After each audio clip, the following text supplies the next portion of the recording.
Привет, друзья! С вами Макс, и вы можете спросить: Макс, ты что, идешь в поход с таким рюкзаком? Нет, я не иду в поход, я собираюсь выбросить мусор, вернее, выбросить пластик, который у меня накопился, у меня дома за несколько месяцев жизни в Новороссийске. Поэтому сейчас я иду выкинуть пластик, вернее, сдать пластик на переработку, выкинуть пластик в специальный контейнер. Кстати, чуть не забыл, здесь стоит место, куда мне нужно выкинуть крышечки от бутылок. Сначала пойдемте туда. Так, вот здесь находится такое большое сердечко. И у меня для этого сердечка есть немножко любви. Крышечки. Так, куда их нужно здесь засунуть? Вот сюда. Так, эти крышечки сделаны из полипропилена, PP. И из них можно будет сделать какое-нибудь новое, хорошее пластиковое изделие. Вот. Бутылки у меня Так, по-моему, я что-то уронил. Нет, я ничего не уронил. Бутылки у меня находятся в рюкзаке. Их я засуну в другой контейнер. Вот. А крышечки пойдут сюда. Все. Я утилизировал крышечки правильно, экологичным способом. И сегодня я бы хотел поговорить о двух вещах. Первое – это мы пойдем утилизировать бутылки вместе с вами, совершим прогулку к морю. Да, но мы, конечно, не будем выкидывать бутылки в море, мы утилизируем их в специальный контейнер, в аналогичный контейнер тому, что вы только что видели. Кстати, здесь есть место, где можно набрать воду, не используя вот этот весь бесконечный пластик. То есть набрать воду в свою тару, в свою емкость. Вот сюда ты ставишь бутылку, опускаешь сюда монетку, нажимаешь... Нет, не сюда. Нажимаешь сюда «Пуск», и вода льется. Вот. Сколько здесь стоимость воды? 5 литров, 25 рублей. Нормально. Очень вкусная вода. Это вода из... Вот она называется Маркотский ключ. Маркот – это хребет, который находится здесь, с которого фактически начинается Кавказский хребет. Он как раз начинается примерно в Новороссийске и идет в сторону туда Сочи и дальше к Каспийскому морю. Вот. Второй момент – это я бы хотел в общем поговорить про ситуацию с экологией, скажем так, в России, с экологическими инициативами и вообще, что обычные люди, обыватели, на мой взгляд, думают про эту проблему и делают ли они что-то. Но для этого нужно какое-то более подходящее зеленое место, что-то вроде парка.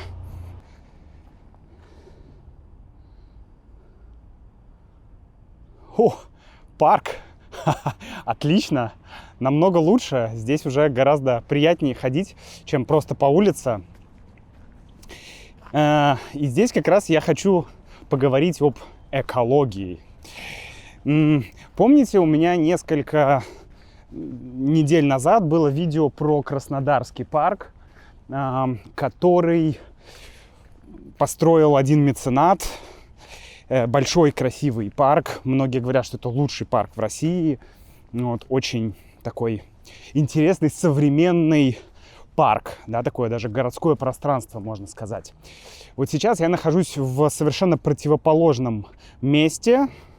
В парке, который совершенно не похож на тот, который вы видели. Вот давайте я вам покажу, как здесь выглядят тропинки.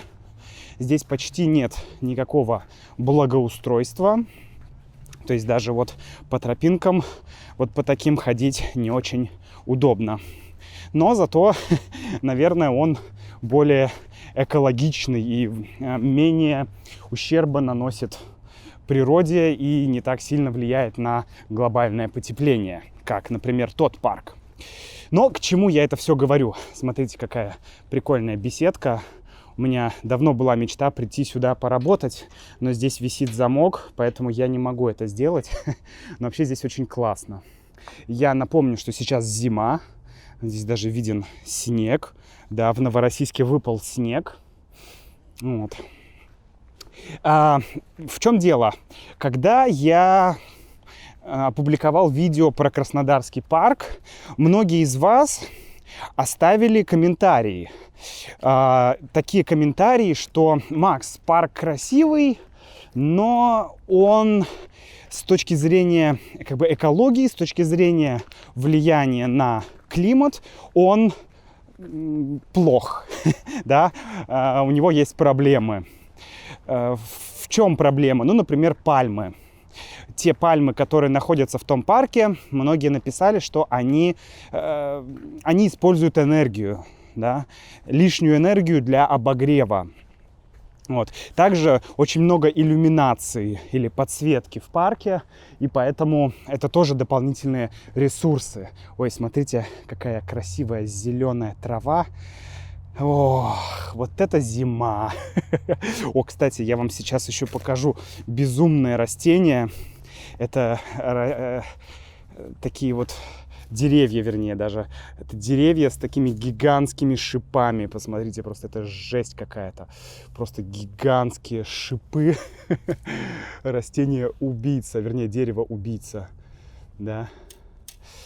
Так вот, был какой-то фильм ужасов, по-моему, Hellraiser он назывался, или как-то так, «Восставший из ада» он назывался по-русски, вот там было что-то подобное. Вот. Так вот, многие написали, что, Макс, этот Краснодарский парк не экологичен. И я задумался над тем, что мне даже в голову не могло такое прийти, чтобы оценивать парк с точки зрения влияния его на окружающую среду. Мне всегда казалось, что парк это не завод, это не дом, это не знаю, это не что-то большое, гигантское, что выбрасывает огромное количество мусора, грязи и газов в атмосферу. Парк — это что-то хорошее для природы. И как можно вообще думать о парке в таком ключе? И когда я прочитал несколько таких комментариев, я понял, что... Да, вот смотрите, здесь нет дорожек, но зато здесь много грязи. Как-то нужно через нее пробраться. Я понял, что это разница в мышлении, разница в подходе к экологии в России, ну и, скажем, в западных странах. Вот сейчас мы спускаемся к морю и продолжим наш разговор. Я надеюсь, что здесь не будет слишком шумно из-за автомобилей, потому что мы идем вдоль дороги. Так вот, в России много ресурсов, они дешевые.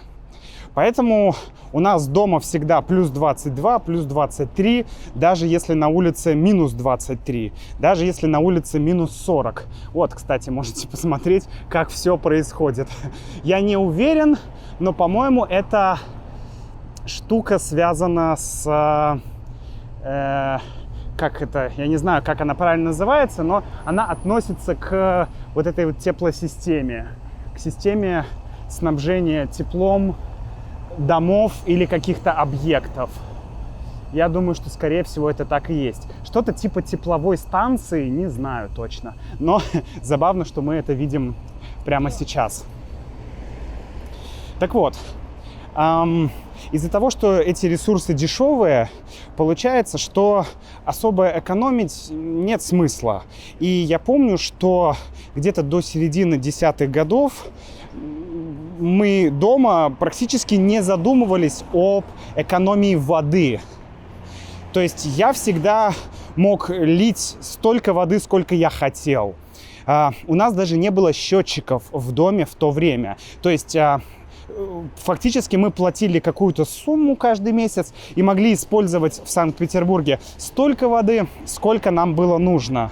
И никто об этом не думал. Я абсолютно об этом не думал. Моя мама тоже об этом не думала. У нее были в то время другие проблемы, скажем так, другие вопросы, которые нужно было решить. Также точно об этом не думали и все другие люди, которые жили в России в то время. А сейчас, я скажу так, немногое изменилось. Немногое изменилось. Ресурсы, конечно, уменьшаются, но глобально их еще точно хватит на несколько десятков лет. Поэтому какой смысл задумываться о будущем? Нужно жить здесь и сейчас, да, как нас всех учит компания, не будем говорить, какая популярная компания, да, бери от жизни все, живи здесь и сейчас. Ну ладно, это шутка. Так вот. Поэтому такой проблемы не стоит, и поэтому люди об этом не думают. Так как люди об этом не думают, то и там наверху, да, политики тоже об этом не слишком-то думают. И получается, что об этом особо не думает никто, кроме узкой кучки активистов, которые этим занимаются.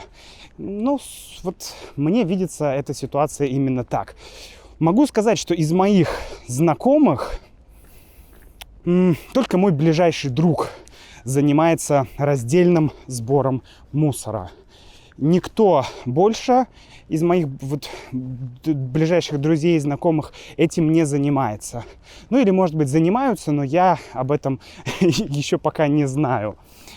Поэтому вы можете представить, что я уверен, что если спросить сейчас здесь всех людей, которых вы видите, может быть, найдется 1-2 человека, кто скажет, что он разделяет мусор.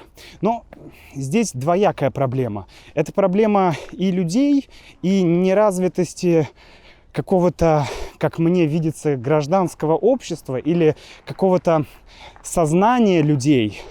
То есть люди еще не вышли на тот уровень проблем, чтобы думать о глобальном. Люди больше думают о том, чтобы прокормить себя, чтобы заработать какие-то деньги, купить себе автомобиль и так далее.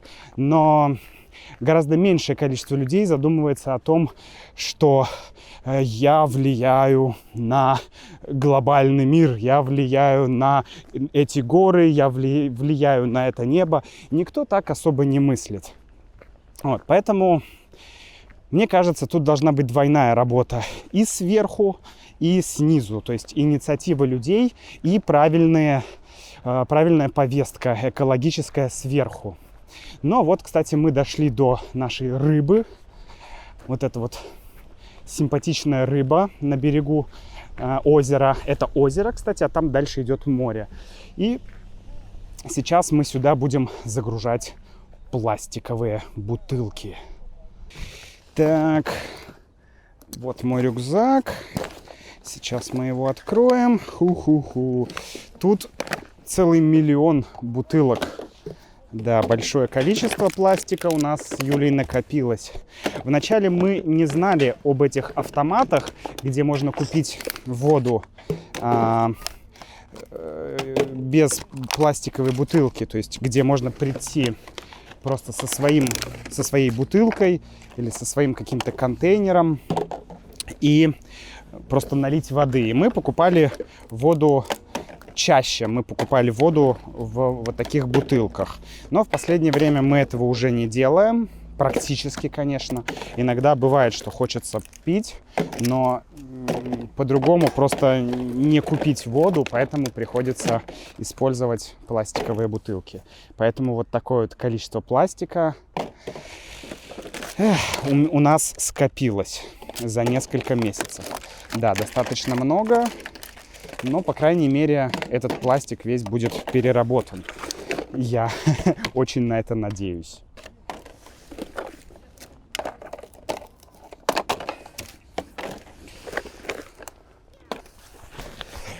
Вот почему важно делать то, что я делаю, потому что вот так вот потихонечку люди подходят и спрашивают. Вот та девочка с папой сейчас подошли и заинтересовались. О, а что это происходит, что я делаю? Вот, это один из самых лучших пляжей в Новороссийске, в городе. Вот так вот он выглядит. Здесь с одной стороны море справа, а с другой стороны слева озеро Соленое, которое, насколько я знаю, не соленое. Но это не точно, я не проверял, я не пил воду оттуда, поэтому не знаю точно, оно действительно соленое или не соленое. Вот сейчас там огромное количество лебедей. Видите, такие белые птицы, это лебеди, очень красивые птицы. А здесь у нас белый голубь. Голубь, привет! Что ты скажешь? Эй! Голубь не хочет разговаривать. Вот, друзья, честно говоря, вот когда я смотрю на эту всю красоту, я понимаю, что как же хочется ее сохранить. И как же жаль, что, только небольшая группа людей на планете действительно задумывается об экологии, пытается что-то сделать самостоятельно. Это не так сложно. Но мне кажется, это должно стать частью людей. Не обязательно делать все сразу. Разделять мусор и ходить убираться, и пересесть с автомобилей на велосипеды и так далее. Но хотя бы думать в этом направлении, хотя бы пытаться что-то сделать, что ты можешь, мне кажется, это очень важно. Ну и, конечно, очень важно, чтобы инициативы также спускались сверху. Потому что если государство не начнет активно внедрять, например, раздельный сбор мусора, а в Москве и в Московской области это уже сделали. Посмотрите вот это мое видео, там все более-менее сортируется. То вот в таких городах, как Новороссийск, к сожалению, этого еще нет. А это очень-очень-очень-очень и очень нужно. На этом я с вами прощаюсь. До встречи в следующем видео. А я пойду прогуляюсь немножко вдоль моря.